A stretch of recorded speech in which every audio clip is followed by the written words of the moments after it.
everyone, and welcome back to your yoga practice. Today I thought that it would be a really great idea to go over different ways to use blocks and a strap, so props essentially to help advance your practice, deepen your practice, but also perhaps provide some support. So a lot of times I think that we enter these poses, these postures, and we wonder how am I ever going to be able to stay in this for so long? And using props is a really great way to build up muscle stamina, as well as providing support so that we're able to sit within each posture for an extended period of time. So today we're actually going to start seated, and I'm going to place a block underneath my hips. I'm going to start in a cross-legged position, allowing my knees to feel nice and heavy and come towards the floor. And as I sit here, I'm having my palms down, and I'm going to use my hands into my thighs to press and lift up my chest. Now, the second I do that, I'm starting to feel my belly engage and push towards my spine, and I'm taking the curve out of my low back. So I'm finding a sense of lift from the top of my spine all the way towards the base of my pelvis. I will sit this way so that you can kind of get a better visual of it. Excuse me while I move my block. So as you're sitting in Sukhasana, your cross-legged pose, normally when we start to sit, the tendency is for us to have a slight curve and the shoulders to be slightly in front of the chest.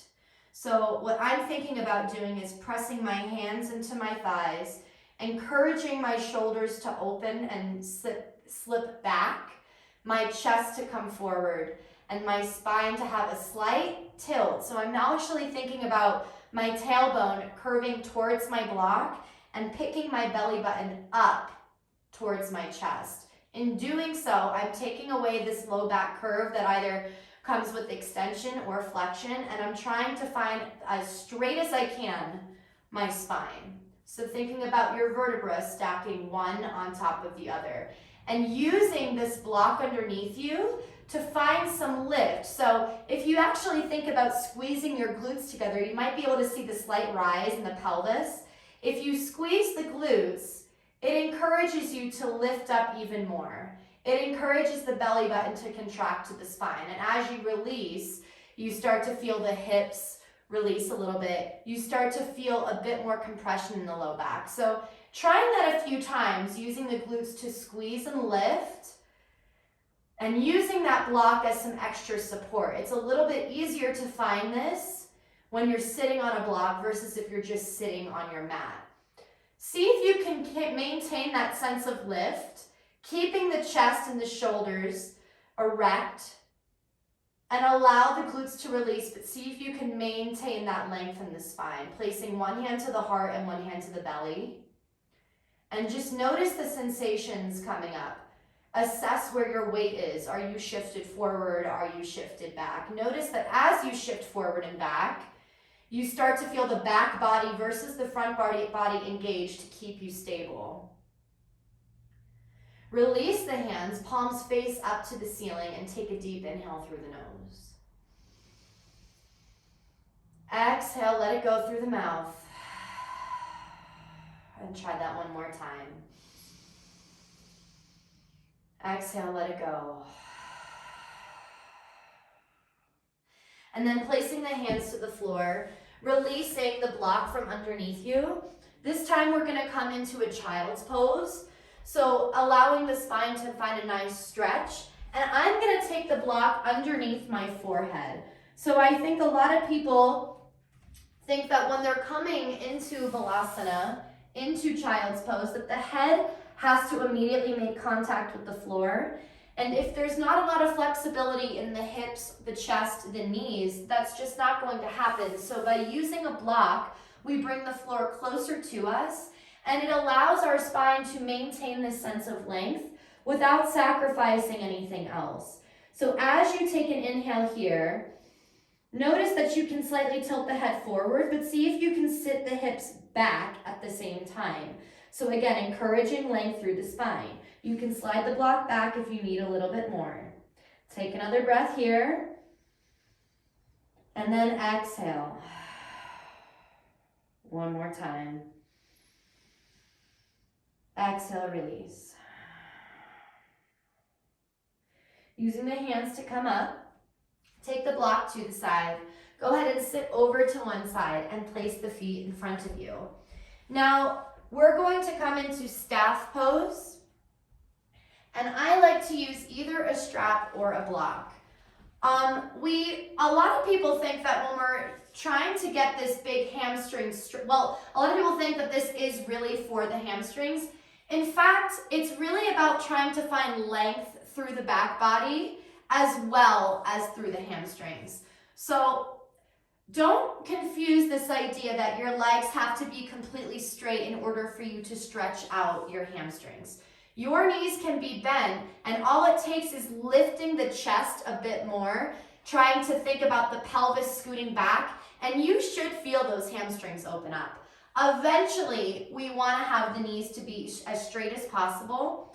Eventually, finding a peace finger grip of the big toes, maybe eventually trying to get the thumbs to touch the forehead, all while working on maintaining a really long spine. So if that feels like if you're rounding and you're reaching for your toes, this is not going to do you any favors. In fact, this is actually going to cause you a lot more tension. If you think about it, if your eye gaze is forward and your spine is rounded, if you were to sit up, you'd be in this position, which is going to cause a whole lot of havoc through your cervical spine. So we're going to use a strap in this case. I'm going to take the strap around my feet, and you can have the strap as long as you need. So if that means that it's all the way up here, and this is as far as you go with a long spine, then this is where you stay.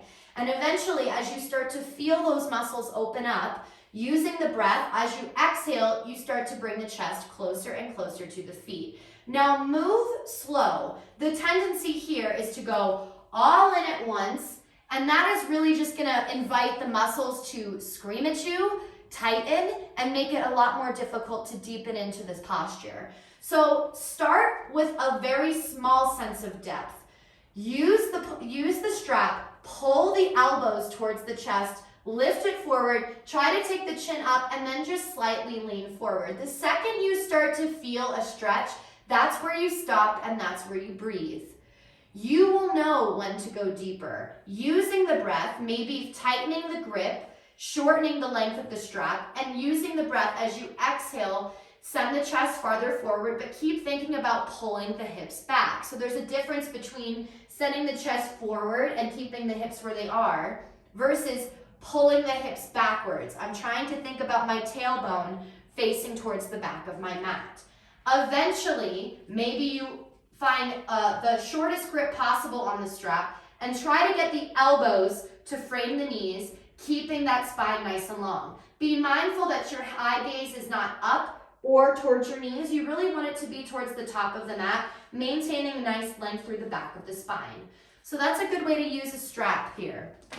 Another great tool, if you find that you're really flexible and you want to really increase the length of your back body, length of the hamstrings, you can use a block against your feet.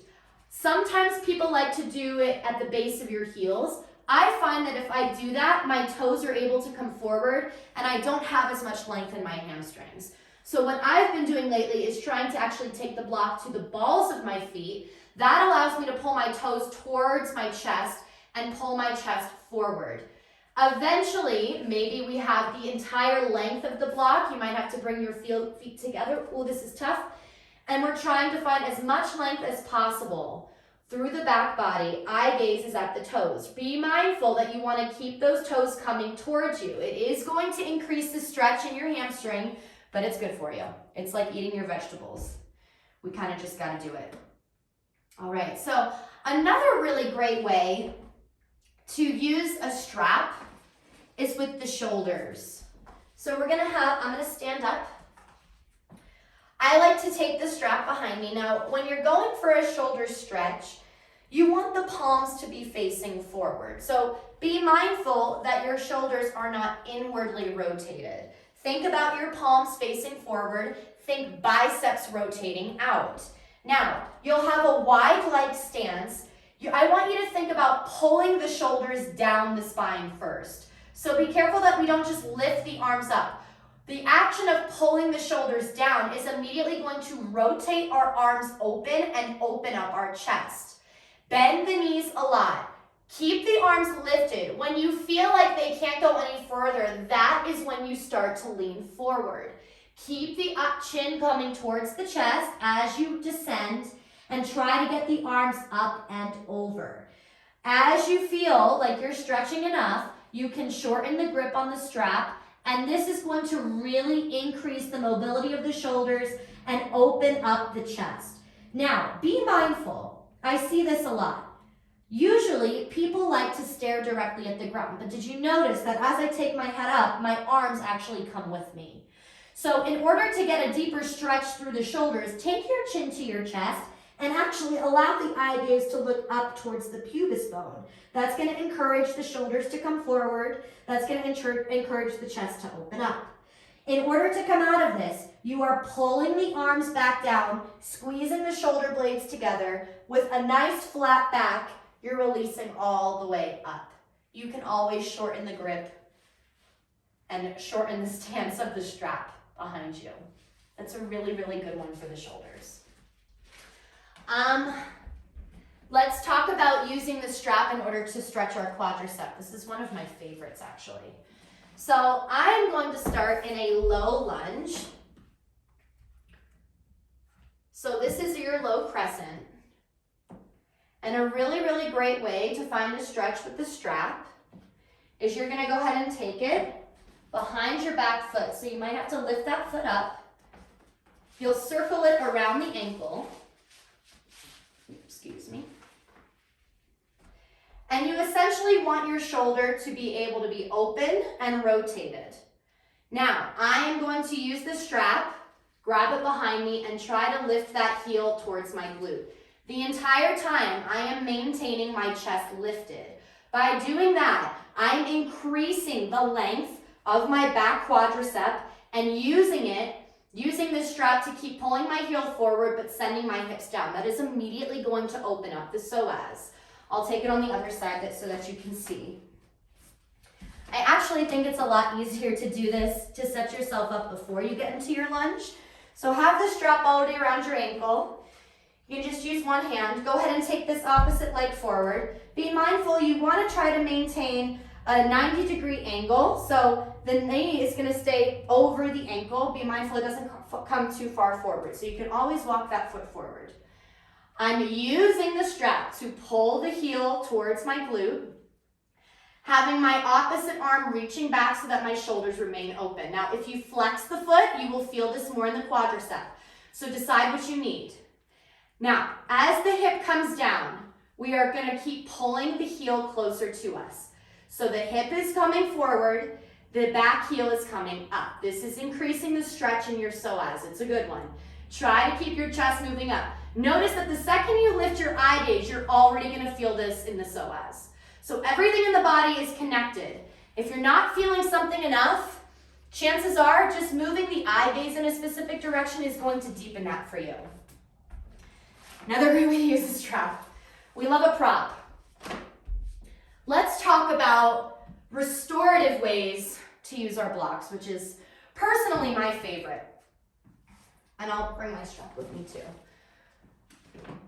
When we're talking about reclined staff, I want you to think about placing the feet directly in line with the hips.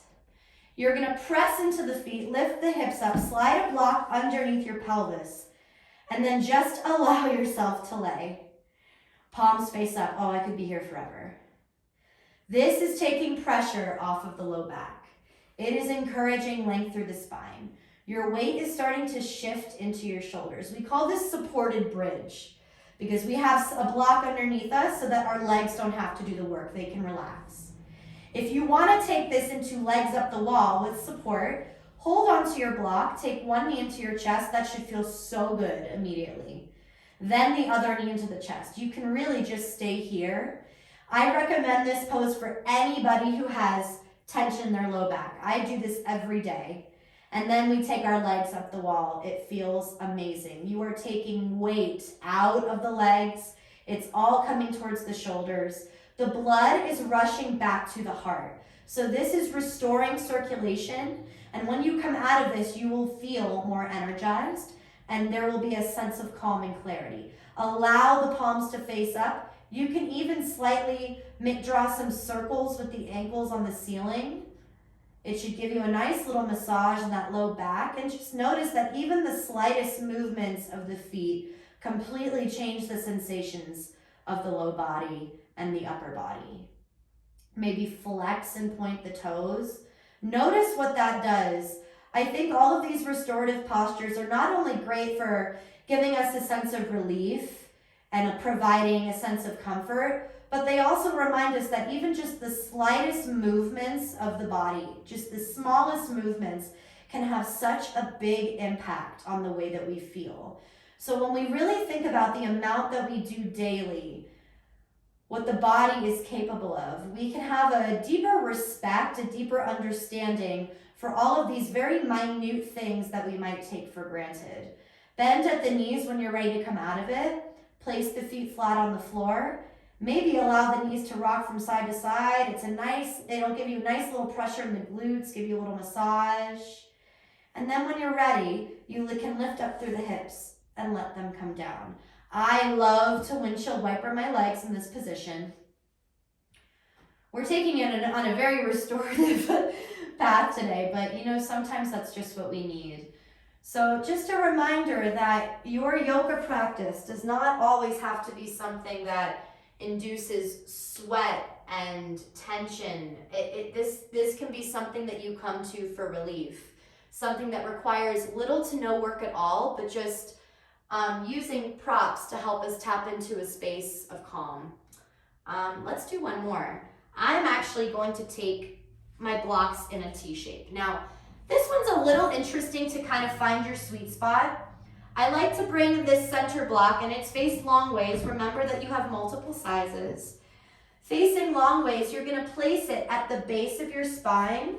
So not too far towards the pelvis, maybe slightly above it. And this is really different for everybody, but essentially we're allowing our chest to open.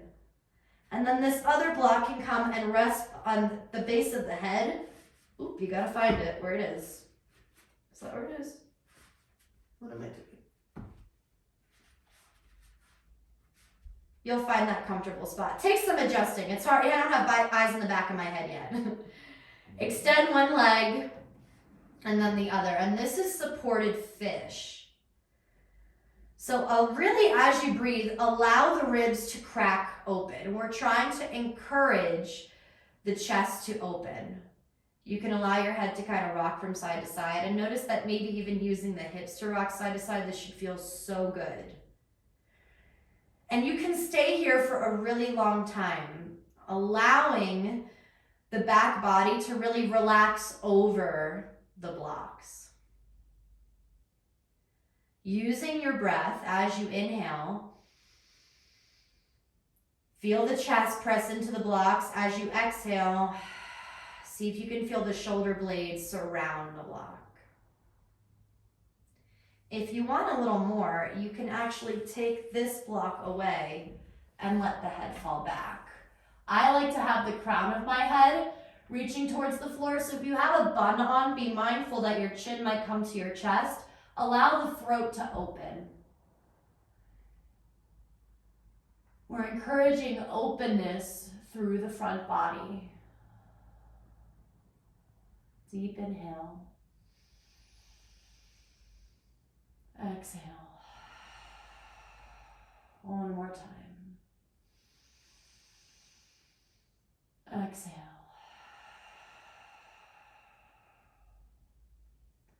When you're ready, using the hands to press into the floor, bringing yourself up. I always like to take the block with me, allow it to be some support for my forehead, and then just let your head hang. Let the reverse happen with the back. So this time the shoulders are protracting, they're pulling apart. We're letting the spine lift to the ceiling, and we're using gravity here to allow for some release.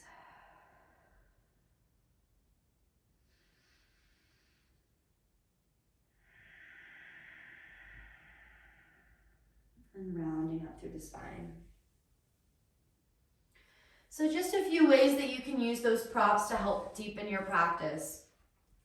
I want to leave you with this thought. There is more than one right way to do something. And I think that when we are able to become curious within our own bodies and our own practice, that's when we find the things that work best for us. So be curious with your props. Use them in different ways. Listen to what your body is telling you. Notice the sensations that you're feeling. And recognize that when we use these props, we are able to deepen into our practice, even if it feels like we're taking a few steps backwards. I hope this was helpful. I will leave you with a namaste. Tell yourself, thank you, I love you. Thank you, I love you. And remember that your props are here to support you. Have a great day, everyone.